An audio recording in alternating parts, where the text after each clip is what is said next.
l'un des restaurants les plus luxueux de la ville qui va accepter Bitcoin. Nous avons déjà finalisé les tests et nous travaillons pour implémenter Bebop chez eux. Donc l'initiative, ça va être de changer complètement le logiciel de caisse afin de leur permettre de continuer à accepter du fiat comme ils le faisaient par carte bancaire, mais d'avoir aussi Bitcoin à côté comme alternative, mais le tout via un seul logiciel. C'est ce que Bebop permet. Et au-delà de cela, nous avons la société la plus connue dans le secteur de l'énergie depuis depuis 30 ans. Il va également accepter Bitcoin sur tous ces sites qui sont éparpillés sur le territoire congolais. Donc ce n'est plus une question de petits commerces qui achètent Bitcoin comme moyen de paiement, c'est les grandes entreprises qui intègrent une solution qui permet d'avoir Bitcoin comme moyen de paiement. Tout cela parce que euh, au Congo et surtout à l'Est, on commence à comprendre qu'il y a toujours besoin d'alternatives. Si tu veux, à l'époque, il y avait plusieurs autres initiatives qui collectaient les dons, mais en fiat, et ça passait par des plateformes comme GoFundMe, qui sont basées à l'étranger, qui n'acceptent pas l'ouverture d'un compte à partir du Congo. Donc tous ces gens qui le faisaient étaient obligés d'entrer en contact avec quelqu'un au Royaume-Uni, aux États-Unis ou je sais pas moi aux Pays-Bas, pour que la personne ouvre un compte sur GoFundMe pour l'initiative et commence à collecter les dons au nom de l'initiative. Et Bitcoin, c'était porter un message différent qui dit on peut être souverain, on peut collecter des dons sans passer par des intermédiaires et de toutes les façons, cela se passe avec les moins de frais possibles.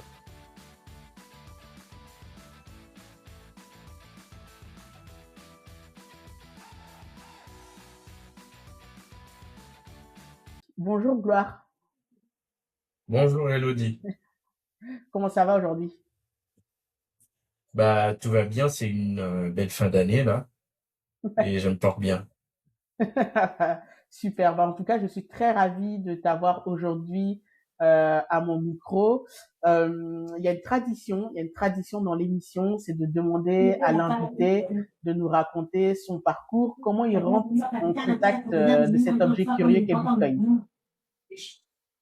Alors très bien, donc moi c'est Gloire, c'est le nom que j'utilise, voilà c'est mon prénom. Tout simplement. Et je suis congolais de la République démocratique du Congo et je suis entré en contact avec Bitcoin par quelque chose de très simple, l'arnaque. Donc, j'ai me fait avoir par des gens qui racontaient qu'ils faisaient le minage et le principe c'était d'investir une certaine somme contre une rémunération journalière. C'est de l'arnaque classique. Et comme ça devrait se passer, bah, je me suis fait avoir. Donc ça, c'était prévu, c'était tout naturel. Et derrière, je me suis dit, bah, il me faut savoir ce qui se passe parce avant que cela n'arrive, j'avais quand même quelques informations sur l'existence de Bitcoin venant des sources crédibles, hein, de la radio, de la télé. Et après, je m'étais dit, ben voilà, je dois creuser, question de savoir ce qui s'est réellement passé. Et c'est en essayant de creuser le sujet que je le trouve très passionnant. Et je décide de m'y impliquer à partir de 2018, fin 2018. À fin 2018. Du coup, quand tu t'impliques par quel prisme? Donc, arnaque sur le minage. Donc, est-ce qu'à un moment donné, tu te dis, ah, je vais bien comprendre cette histoire de minage et faire du minage, ou en te disant, bah, je vais trouver une plateforme pour acheter du Bitcoin. Alors c'est bien ça. Moi, je cherche déjà comment en acheter en étant au Congo, question de pouvoir découvrir le sujet par le test, maîtriser le fonctionnement, parce que j'avais déjà quand même avalé pas mal de contenu sur comment Bitcoin fonctionne. J'avais déjà des wallets Bitcoin et il fallait en avoir. Et c'est là que je découvre que c'était très compliqué à l'époque. Il fallait payer jusqu'à 20% du surplus pour avoir du Bitcoin. Je me rappelle la première fois. J'ai dû envoyer de l'argent à Paris, à un ami qui vivait à Paris, pour qu'il aille m'en acheter à la maison du Bitcoin qui est devenu aujourd'hui CoinHouse. Et il y a une autre anecdote. J'ai dû voyager, faire Goma, Kigali, Kigali, c'est la capitale du Rwanda, Mm. pour acquérir un peu de Bitcoin en payant là aussi plus de 20%. Donc, après, je me connecte petit à petit à la communauté Bitcoin, essentiellement sur Twitter et voilà, je me fais quelques amis et des fil en aiguille, je commence à travailler dans cet écosystème en faisant de la communication en ligne, mais voilà, sur tout ce qui est shitcoin, projet de shitcoin. Hein, je me rappelle bien mon tout premier job informel dans ces secteurs, c'était de la communication sur un projet de réseau social décentralisé. Il n'existe plus et à l'époque, j'étais payé en ETH. Et plus ça avance, plus je me passionne pour Bitcoin et je commence à comprendre la différence entre Bitcoin et tout le reste. Et petit à petit, voilà, je trouve un job comme rédacteur sur Coin Tribune sur tout ce qui se passe en Afrique. Et ça commence comme ça. Je crée mon propre blog qui n'existe plus aujourd'hui. Et petit à petit, je me connecte à la communauté africaine. Je vois venir Bitcoin Beach.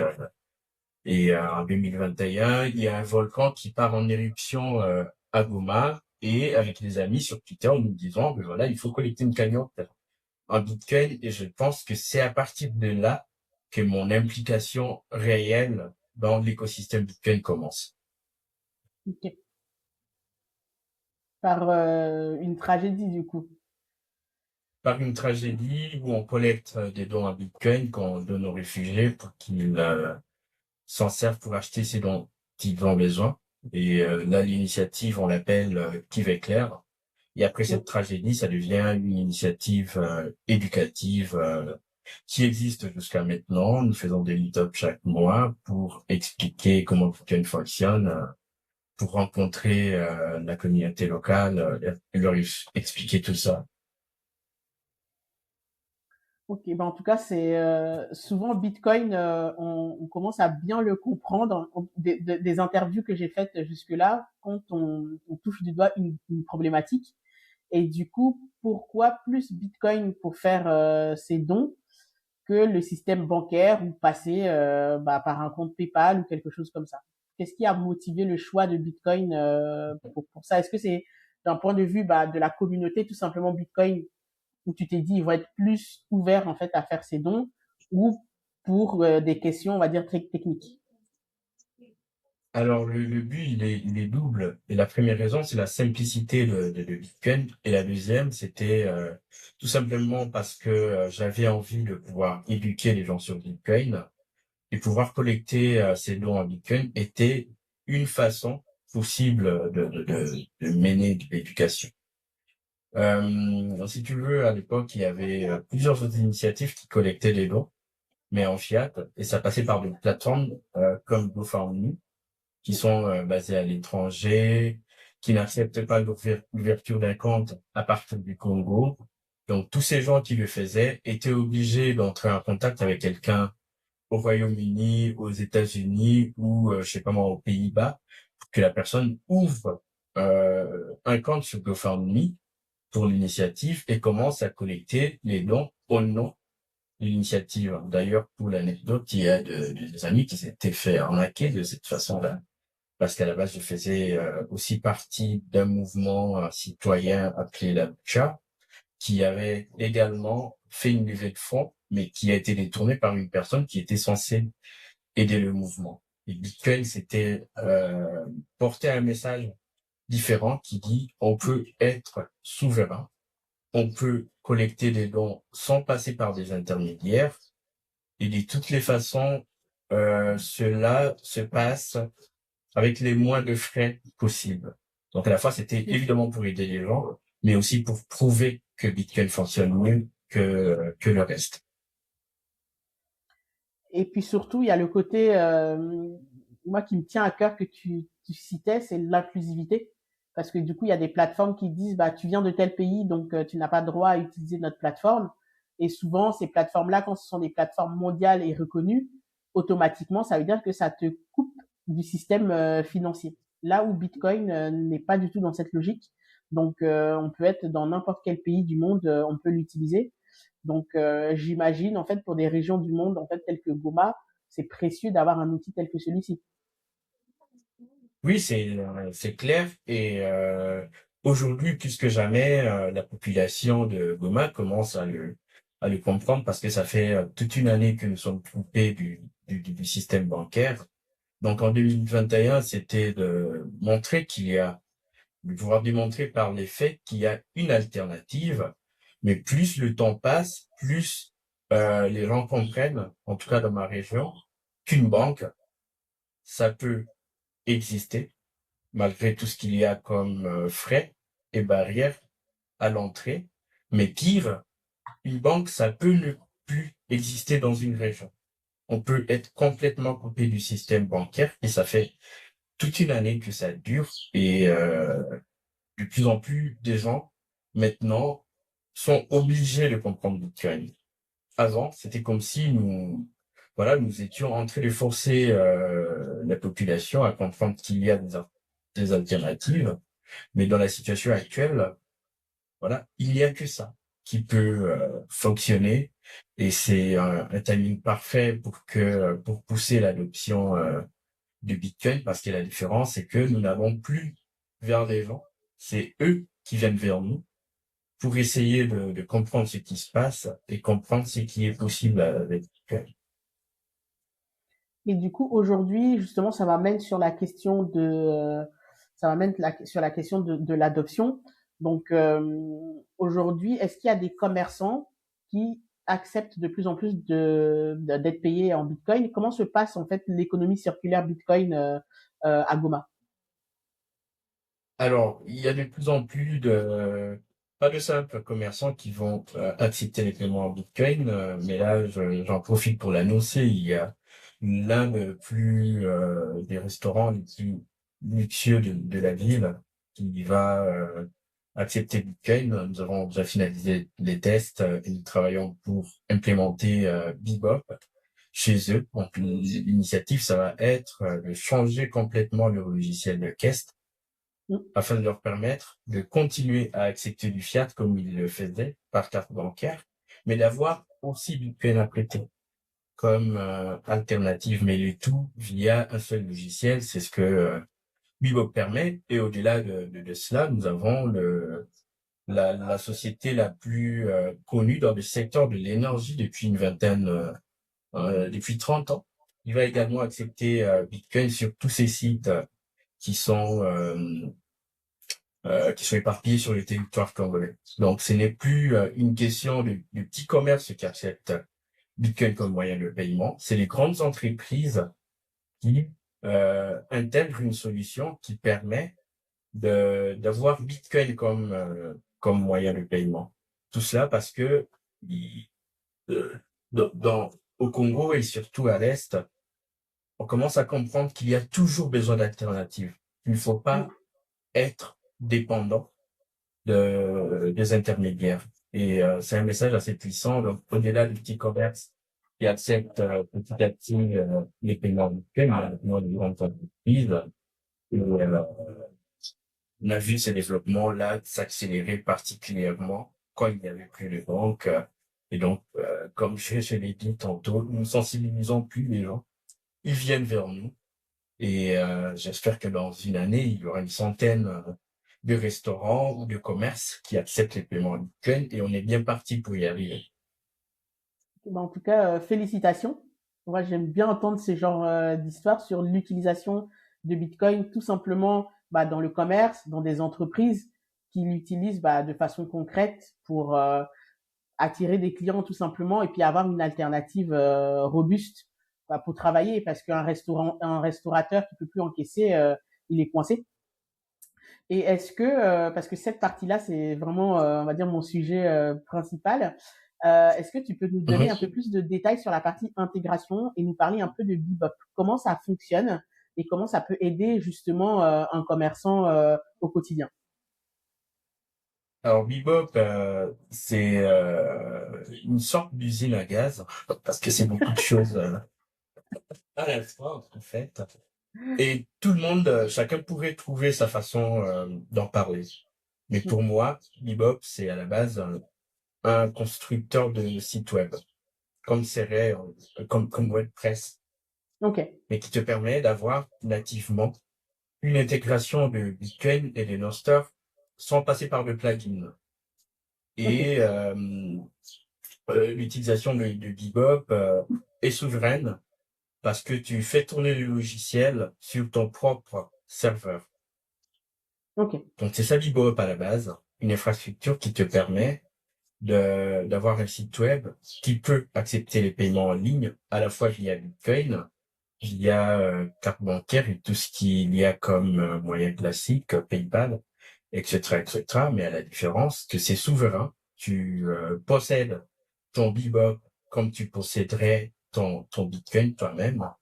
Et le point de plus de tout ça, c'est qu'à la fois, c'est aussi un logiciel de caisse qui peut ah, être distribué comme tel aux restaurateurs. Donc, à la fois, il y a la partie website builder qui permet de pouvoir recevoir tout ce qui est paiement en ligne, ticketing, paiement en ligne via e-commerce, abonnement, etc. Mais c'est aussi un logiciel de caisse pour tous ceux qui font de la vente physique. ok, Donc, en c'est boutique du coup. en boutique, ouais. Donc, c'est pour moi je vais pendant plusieurs années tester différentes solutions pour accepter les paiements en Bitcoin et en découvrant Bebop, j'en suis arrivé à la conclusion que c'est les meilleurs logiciels pour accepter les paiements en Bitcoin. Parce qu'il est différent de tout le reste. La plupart de sites web qui intègrent, de plateformes e-commerce qui intègrent les paiements en Bitcoin sont construites par d'autres outils à côté. Ça va être du WordPress, ça va être du Wix qui intègre BTCP Server. Et pour avoir un BTCP Server qui tourne, il faut avoir un Bitcoin. Certains sont obligés d'aller faire un abonnement chez Voltage qui coûte super cher. Mais Bitcoin, c'est ce logiciel-là qui te permet d'avoir toutes ces fonctionnalités sur un serveur qui te coûte 4 dollars chaque mois.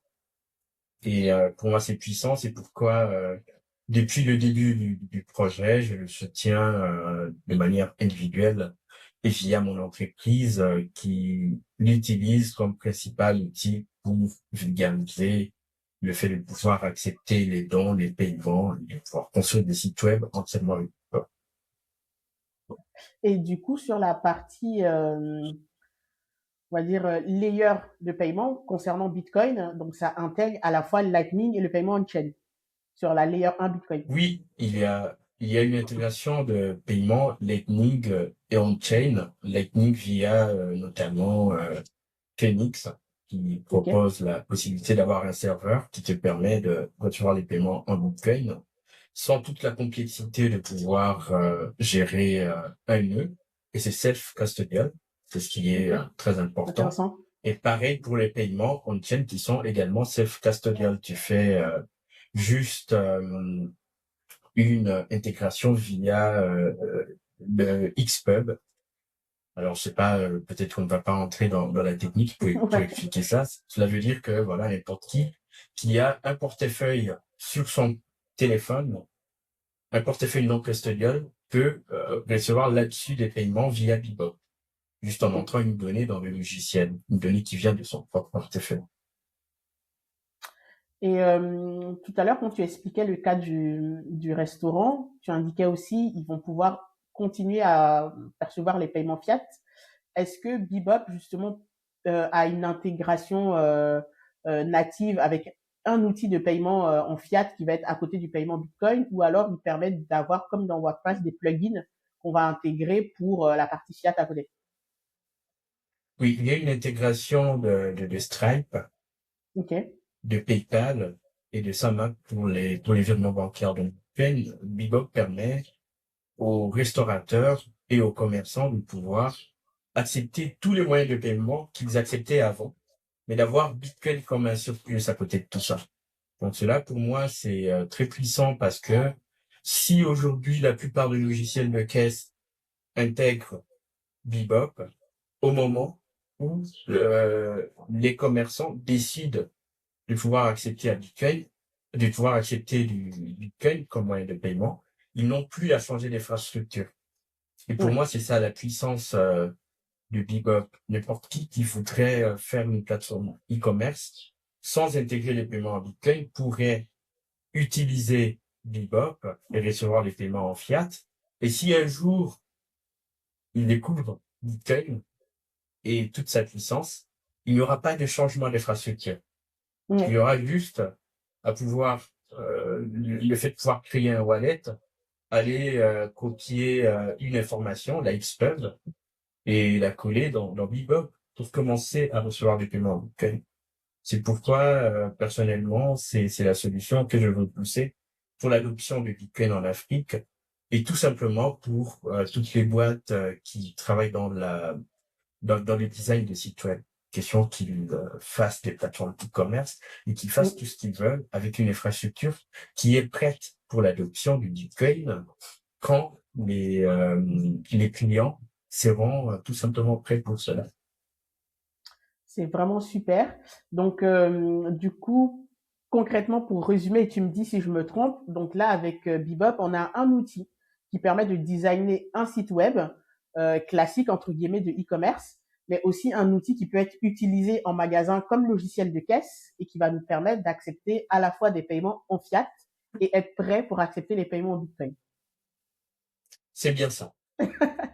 Bien Non, résumé. mais c'est génial. En tout cas, c'est un super outil. D'ailleurs, Bebop est partenaire au sommet que j'organise en février, du 20 au 21 février, le Ouais. sommet Bitcoin francophone.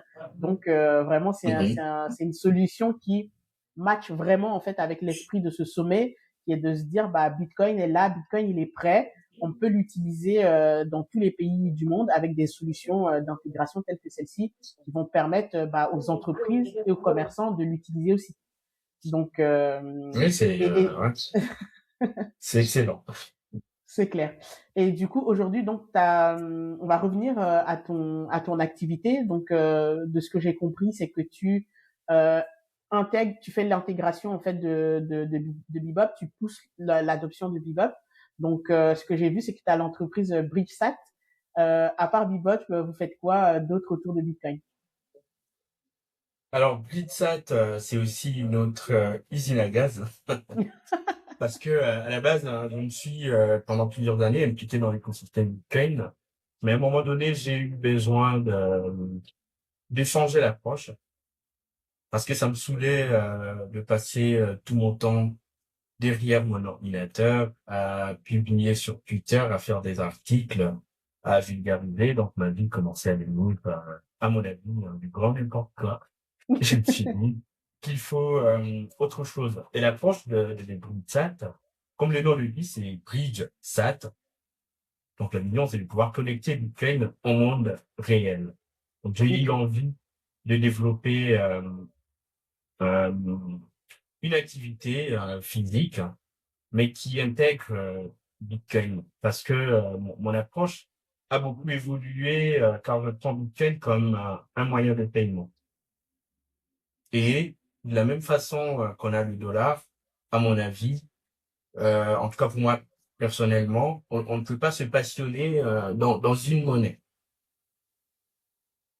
De la même façon que nous disons que nous sommes des Bitcoiners, que nous adorons l'outil, euh, voilà, je ne vois pas des gens qui disent nous adorons le dollar et nous passons tout notre temps à parler du dollar, à faire des événements sur la puissance du dollar, et ce respecte pas. Donc c'est comme ça que j'ai vu l'importance pour moi de pouvoir changer d'approche, de pouvoir faire des activités physiques, mais qui intègrent Bitcoin avec toute sa puissance comme moyen de paiement. Alors Bitsat, c'est une entreprise qui va s'impliquer dans l'énergie.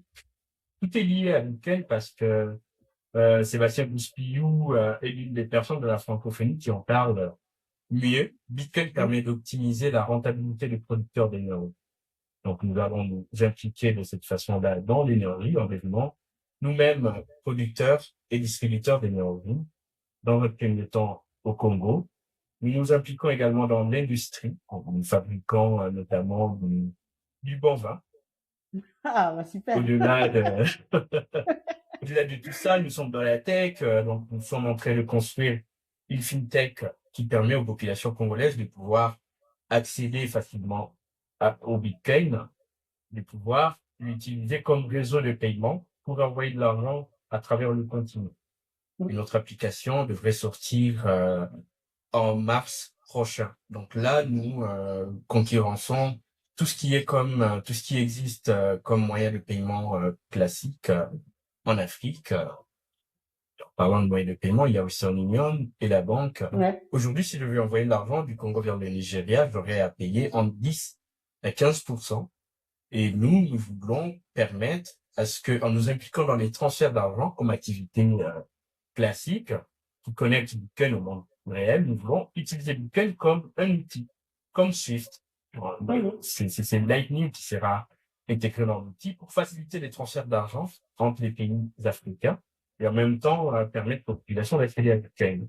Donc, c'est ce que nous faisons dans la tech. Il y a aussi Bebop pour la partie paiement et l'ouverture d'une caisse pour tous les entrepreneurs qui veulent accepter le paiement en Bitcoin. Et en parallèle de cela, nous faisons du commerce parce que nous produisons déjà du pain. Il faut pouvoir le distribuer et nous sommes en train de signer avec une boîte dans l'énergie pour devenir la distributeur de tout ce qui est matériaux utiles dans le développement de l'énergie, les panneaux solaires, générateurs, transformateurs pour les producteurs d'énergie, etc., etc. Et ce que nous faisons, c'est lier Bitcoin à tout ça. Déjà en permettant on veut de pouvoir payer toutes ces choses-là en Bitcoin. Et comme dernière activité, si je n'ai rien oublié, c'est évidemment l'éducation. Et nous le faisons actuellement via un partenariat important avec l'Université de Goma et qui nous a sollicité pour avoir un programme concernant Bitcoin.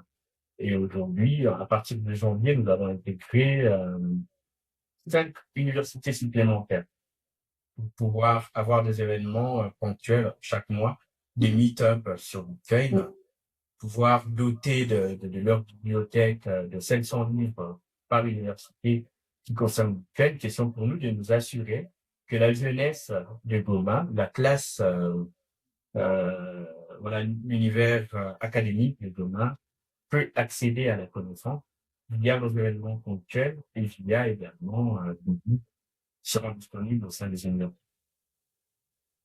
Super. Et évidemment, du coup, c'est une belle usine à gaz. C'est une usine à gaz, mais en tout cas avec une cohérence et un socle qui est Bitcoin. Donc, si je comprends bien l'approche, c'est de se dire, on va créer, plutôt que de se dire, on va avoir du Bitcoin, on va l'accumuler et en parler tout le temps, on va plutôt être dans une approche de développer vraiment une économie qui est basée autour de Bitcoin avec plusieurs points d'activité qui vont aller d'accompagner des entreprises avec des logiciels de caisse, faire de l'éducation et aussi en fait vendre des produits directement aux gens, donc du vin, des machines, enfin de quoi faire de l'énergie. Et tu avais cité quelque chose d'autre ou c'était que les deux? Il y a aussi des livres. Je suis sûr que j'ai oublié pas mal de choses parce que Voilà, nous en tout cas, sommes c'est faire en du fait dans commerce. tout et n'importe quoi. Il y a quelque chose d'important aussi que j'ai Ouais. dû, que j'ai oublié, mais c'est là nous venons de boucler un partenariat avec une entreprise qui a l'exclusivité sur le pack entreprise de Starlink en Afrique. Ah. Et le partenariat commence par une augmentation des bitcoins comme moyen de paiement, mais aussi par le fait que PulseSat va aussi devenir un fournisseur d'accès Internet, Starlink, connecté à Starlink, et permettant aux populations en Afrique de pouvoir y accéder en payant en Bitcoin. En Ça, Bitcoin. c'est l'une des initiatives que nous avons trop poussées en 2026 et voilà, j'en ai forcément oublié d'autres. Mais Non, mais voilà, c'est et tout ça, en fait, c'est possible parce que GridSat, c'est en fait une équipe de plus de 15 personnes qui sont tous spécialisés dans leur domaine. C'est pourquoi nous arrivons à nous impliquer dans pas mal de choses à la fois, la mais le chose. but ultime, c'est de pouvoir lier Bitcoin à tout ça. L'entreprise fonctionne sans compte bancaire. Tout le cash que nous arrivons à collecter, il est converti en Bitcoin, question de pouvoir prouver que Bitcoin peut fonctionner comme un meilleur moyen de paiement, mais que nous pouvons le lier à la vie de tous les autres, que ce n'est pas seulement une histoire d'investissement, une histoire de conviction politique sur ce que devrait devenir, ce que devrait être une bonne monnaie, mais que c'est bien plus que ça, nous facilite la vie de tous les jours. Et nous voulons le faire pas seulement en sensibilisant les autres, mais nous-mêmes en créant cet écosystème qui va permettre à Bitcoin de pouvoir trouver sa place au sein de la population. Bah, moi, je trouve ça vraiment génial et je me dis si la moitié des bitcoiners en fait faisaient ça, c'est-à-dire créer une économie autour du bitcoin, je pense que ça contribuerait encore davantage à la à la à l'utilisation tout simplement et à son adoption et que ça quitte les caisses et les coffres-forts, mais que ça circule. Moi, c'est vraiment quelque chose qui me tient à cœur en disant Bitcoin, il Ouais. se porte mieux quand il circule, il est dans l'économie, les gens l'utilisent pour payer, pour recevoir des paiements, pour recevoir leur salaire ou pour vendre des produits. Et puis surtout avec l'aspect directement qui est de monnaie internationale. Parce que du coup, quelqu'un qui fait du e-commerce à Goma, qui veut vendre quelque chose à quelqu'un, j'imagine, bah, tu prenais l'exemple du Nigeria. Bon, en fait, il n'y a pas de raison qu'on donne une partie de l'argent à des institutions qui n'apportent aucune valeur ajoutée sur le chemin, quoi. Donc, Ouais, bon, en tout cas, c'est bien ça. c'est, euh, c'est génial. Bah, en tout cas, j'aimerais bien suivre, en tout cas, l'aventure.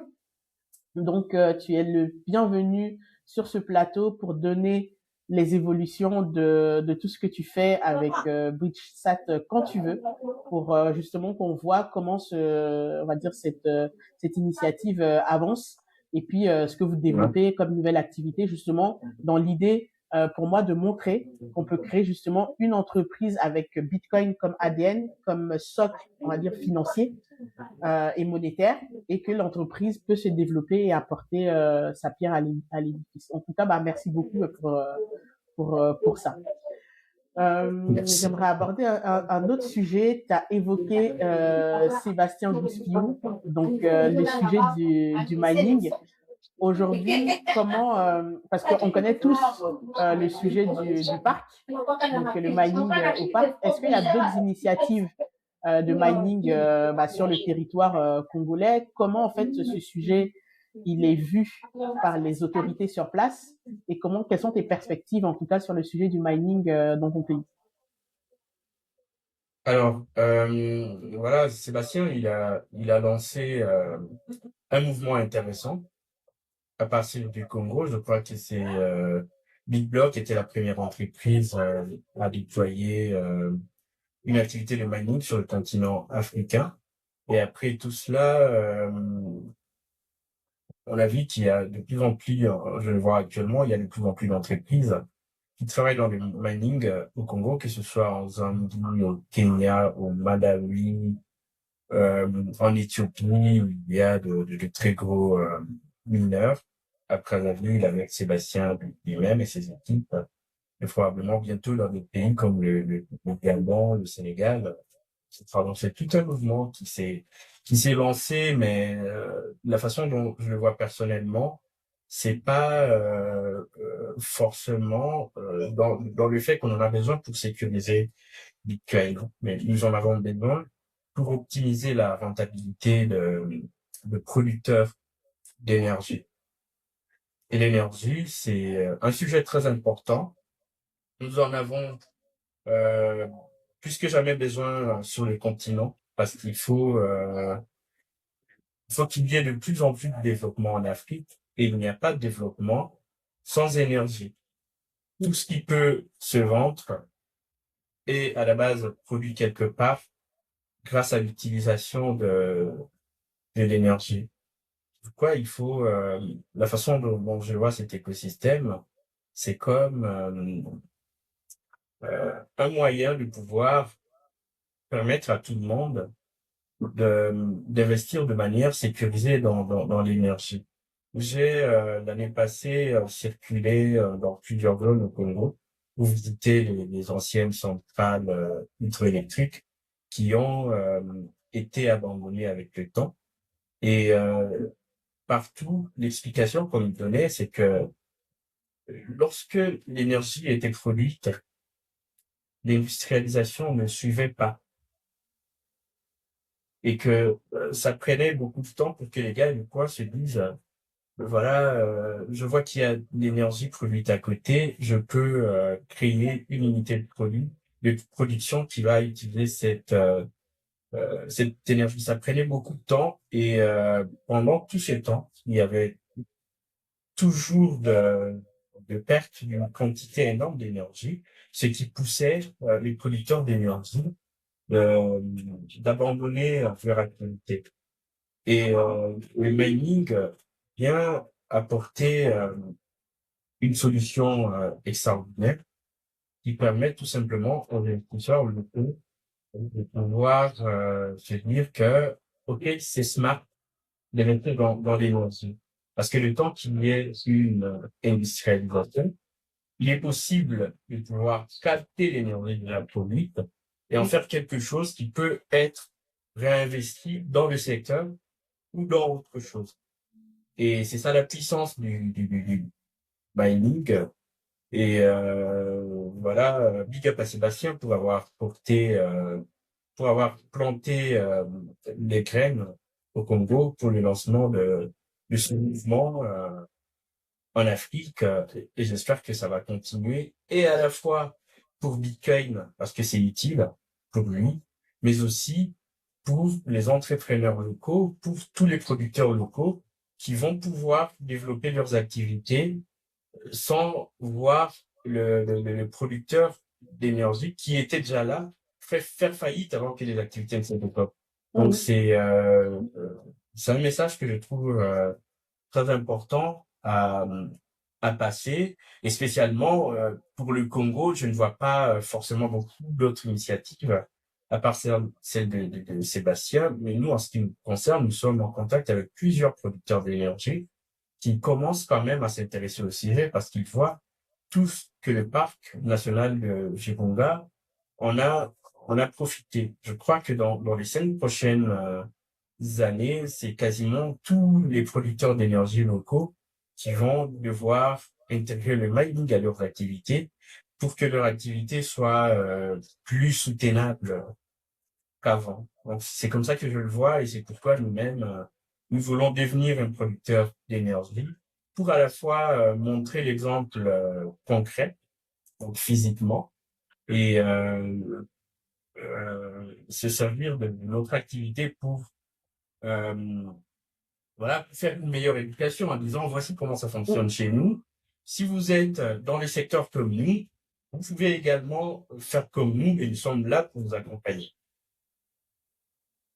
Super, c'est très édifiant et moi ça me donne un peu d'espoir parce que le sujet du mining, je trouve que c'est au-delà de l'aspect paiement de Bitcoin qui est indéniable et qu'on a abordé en première partie de l'interview, la question du mining, elle est aussi très centrale, mais d'un point de vue même étatique, parce que pour un pays, tu citais l'exemple du Malawi, donc ça me fait penser au projet Gridless notamment, donc qui a permis Ouais. d'apporter de l'électricité à 1600 foyers qui étaient dans des zones tellement reculées qu'aucun producteur de l'électricité allait investir dans cet endroit.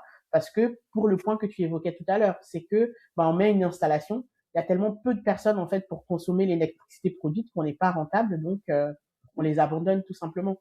Donc ce sujet, il est trop peu mis en avant dans l'intérêt du Bitcoin, cette capacité à aider l'électrification des zones reculées parce que justement, on a trouvé un consommateur en fait de premier recours qui va venir consommer les excédents d'électricité.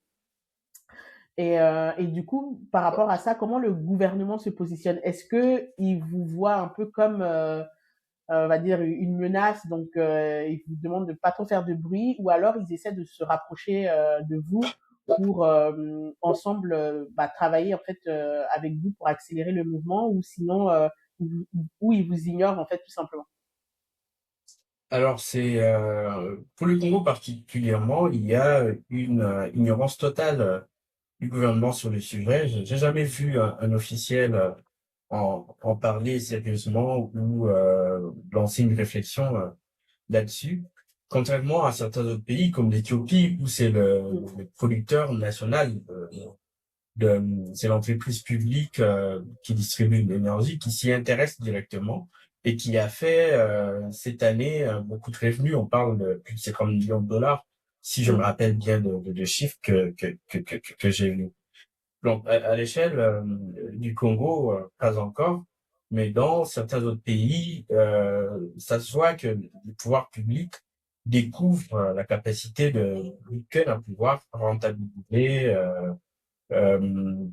l'activité liée à la production de l'énergie. Et je crois que cette tendance va évoluer, que dans les années qui viennent, ce sont les États directement qui vont s'y intéresser.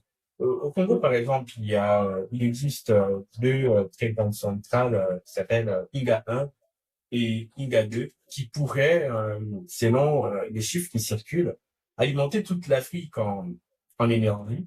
Mais ce Waouh. sont de grands projets qui sont abandonnés. Et pourquoi ces Mm. projets-là sont abandonnés? C'est forcément, dans le premier temps, pour des raisons financières. Parce que personne ne veut investir dans ces projets dont la rentabilité n'est pas forcément garantie. Mais avec ce mouvement, qui commence à être de plus en plus visible grâce à l'Éthiopie notamment. Mhm. Je m'attends à voir les gouvernements se dire, nous allons soit nous-mêmes développer nos infrastructures énergétiques et les connecter à l'ICANN pour les rendre plus efficaces, ou des entreprises privées qui vont se dire, bah, le secteur de l'énergie, il est rentable, il n'y a pas, même sans industrialisation, il y a un moyen de pouvoir les rentabiliser en attendant, alors let's go. Donc je m'attends à ce que et les privés et les gouvernements s'empressent pour pouvoir dire bah, l'énergie c'est un secteur qui fait partie des secteurs les moins risqués. On va donc s'y lancer rapidement parce que c'est rentable. Mais pour l'instant au Congo personne n'en parle dans la sphère publique, mais c'est pas forcément le cas dans d'autres pays en Dans Afrique, d'autres pays. notamment en Éthiopie, où c'est un Mm. sujet central pour le gouvernement. Bon, en tout cas, c'est bien dommage et j'espère que ça va arriver et que bah, les pays vont s'y mettre. Parce que quand on voit des exemples de pays comme le Bhoutan, moi, ça me fait rêver sur, on va dire, mon pays d'origine, la Côte d'Ivoire, qui a des excédents Ouais. d'énergie hydroélectrique à ne plus savoir quoi en faire. Donc, quand on voit des exemples comme le Bhoutan qui ont valorisé ces surplus d'énergie et qu'aujourd'hui, le minage représente 40% du PIB, ils ont des moyens colossaux pour pouvoir faire Mhm. des investissements dans le développement du pays, bah, ça fait rêver tout pays africain. Donc, on se demande que font nos dirigeants, quoi. J'espère qu'ils vont y arriver parce que je suis confiant sur le fait que quand c'est pratique, quand ça marche réellement, il y a toujours des gens qui s'y intéressent. Et pour moi, le sujet, ce n'est qu'une question de Le quelques temps. années avant de voir tous les pays pouvoir adopter cette voie-là, parce qu'elle est réelle, parce que les résultats sont visibles dans tous les pays qui ont pris cette voie-là. Et il n'y a pas de raison pour que les autres ne s'y mettent pas. Certains ne sont pas, je crois, très bien informés, mais Mm. voilà, les formations circulent petit à petit. Je vois de plus en plus d'initiatives partout en Afrique. C'était pas forcément le cas en 2020. Donc, il y a aujourd'hui plus de chances que le message parvienne à nos différentes autorités plus vite qu'avant. Il y a de l'espoir, en tout cas, ce qui me concerne. C'est clair. Et au Congo, aujourd'hui, l'énergie qui est majoritaire, c'est l'hydro, c'est ça? Oui, c'est trop, moi, je sais Mm. pas. Avec les grands fleuves. Donc, vraiment, il y aurait de quoi faire. Oui, il y a à faire. Il y a beaucoup de boulot pour les producteurs d'énergie. C'est clair. Du coup, pour en revenir sur bah, tes initiatives, tes activités, tes projets, j'ai reçu il n'y a pas très longtemps, mon épisode n'est pas encore sorti, il sera peut-être sorti au moment où celui-ci sera diffusé. J'ai reçu Christophe. Donc, avec Christophe, Ouais. on a beaucoup parlé du fonds Oudari. Rodari.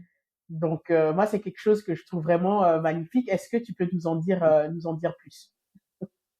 Alors, je crois que Christophe, c'est la meilleure personne pour en parler mieux Mm. que moi parce que c'est son travail qui nous a poussé à nous associer avec lui. Donc, à la base, le projet Active Clair, comme j'en parlais au début, Ouais, faisait des dons aux réfugiés et avec le temps, nous nous sommes rendus compte, nous avons juste décidé de changer d'approche en disant, c'est pas plus efficace de donner de l'argent à quelqu'un pour l'aider, mais c'est beaucoup plus intéressant de pouvoir soutenir ces initiatives, son activité économique, dans le but de rendre la personne autonome. Et pendant que nous faisions nos dons de week-end dans le camp des réfugiés, nous étions tombés sur Christophe, qui est à la base un artiste, et son groupe d'artistes, qui s'appelle le Garderie, menait une initiative qui poussait des réfugiés à pouvoir créer une activité économique et se sortir de leur situation précaire. Et en le rencontrant, nous nous sommes dit, ben voilà, c'est ce que nous voulons faire. Nous voulons changer d'approche et nous avons concentré tout ce que nous avions comme ressources à cette initiative-là. Donc, le fonds Odari, c'est aujourd'hui un projet indépendant, mais il est mm, né d'une alliance entre Québec et le Gargi, qui est une organisation d'artistes, pour pouvoir aider les populations qui n'ont pas accès au système bancaire en leur donnant, en leur octroyant de prêts pour qu'ils développent leurs activités. Et au-delà de ça, le projet accompagne toutes ces personnes-là à rendre efficace leur projet, leur activité économique. Donc, c'est ce que nous faisons avec le fonds Odari, qui, au-delà d'aider les réfugiés, va devenir en 2026, il le devient petit à petit un projet qui octroie de prêts à des entrepreneurs qui n'ont pas accès au système bancaire. Parce que c'est un problème central au Congo où, je crois, moins de 20% de la population, hein, peut-être en dessous même de 15, n'ont pas accès au système bancaire. Et la plupart qui en ont accès, qui y ont accès, euh, utilisent la banque juste pour de l'épargne ou recevoir de l'argent. Le crédit, c'est une autre situation, c'est une autre question parce que je crois que moins de 3% de la population ont accès à des facilités de crédit au niveau de la banque, en ce qui mm. concerne en tout cas le Congo. Et le fonds Odari devient une alternative pour toutes ces populations qui n'ont pas accès au crédit. Mais voilà, le travail il est colossal. Je crois que ce que Ouais. nous faisons actuellement, c'est une petite goutte d'eau dans l'océan, mais la vision est là. C'est à la fois une initiative, mais aussi un message de pouvoir dire, bah, personne n'a accès au crédit.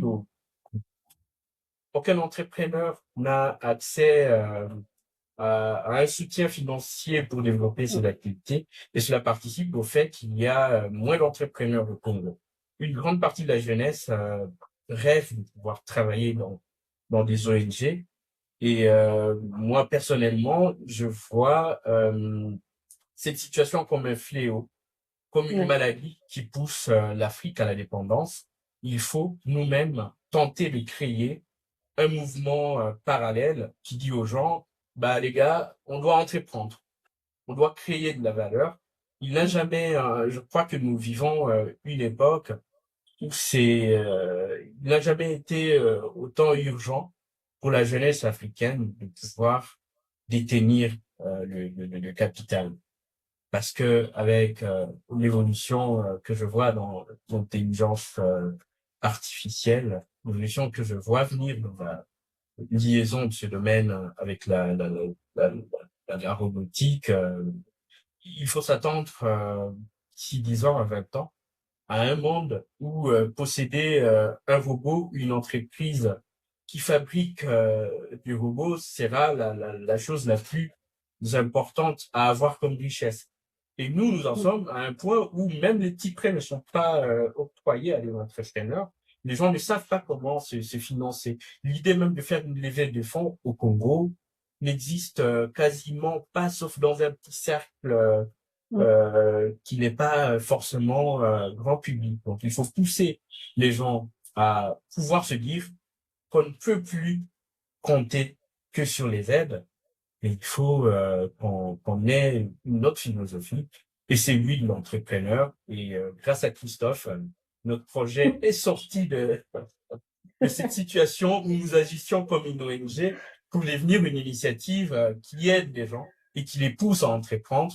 Et c'est une vision que personnellement je porte, euh, que je veux voir visible au-delà du fond dernier qui est les Mhm. réfugiés. Cette fois, nous attaquons maintenant les entrepreneurs. Nous espérons que cela va devenir un grand projet qui va aider à pousser ce mouvement d'entrepreneurs à naître au Congo. Vraiment génial. En tout cas, encore une fois, félicitations parce que c'est Je vraiment vais de ça passer que le les... message à Christophe. je l'ai beaucoup félicité quand il est passé. Mais en tout cas, et je répète ce que je lui ai dit, pour moi, c'est vraiment de ça qu'on a besoin sur le continent. On n'a pas besoin de la main tendue. On a besoin d'avoir l'opportunité de pouvoir réaliser des idées. Parce que les gens qui ont envie de travailler, il y en a, les gens qui ont des idées, les gens qui sont motivés, les gens qui sont disciplinés, qui ont des compétences aussi, il y en a. Mais souvent, comme tu l'as souligné, l'accès en fait au carburant, donc à l'énergie transformée, c'est-à-dire de la monnaie qui va te permettre de pouvoir lancer ton business, tu n'y as pas accès. Et c'est vraiment injuste parce que ça vient juste parce que tu es né en fait à un endroit précis et quelque chose que tu n'as pas choisi. Donc c'est vraiment dommage que pour un coup du sort, tu n'aies pas en fait déjà le droit de pouvoir réaliser une vision ou un rêve. Donc ce que fait le fonds, et puis d'avoir commencé en fait par les réfugiés, parce que souvent les réfugiés, quand on les voit à la télévision, c'est on va leur jeter un sac de riz ou des choses comme ça. Mais là, c'est vraiment leur donner l'espoir de surtout redevenir en fait une personne à part entière, quoi, de retrouver la dignité en faisant une activité qui va permettre d'être autonome sans avoir besoin de demander à chaque fois d'avoir un peu de riz pour manger. Donc en tout cas, félicitations. C'est vraiment un beau écosystème en fait que tu construis à la fois sur la partie entrepreneuriale, mais aussi avec une vocation sociale, avec au milieu Bitcoin. Donc c'est vraiment très impressionnant, c'est inspirant. Et puis surtout, pour moi, c'est un message, comme tu disais, c'est que voilà, maintenant, on a quelque chose qui nous permet d'avancer, on a Bitcoin, donc on va venir faire des choses au-dessus pour se prendre en main. Donc, merci Gloire.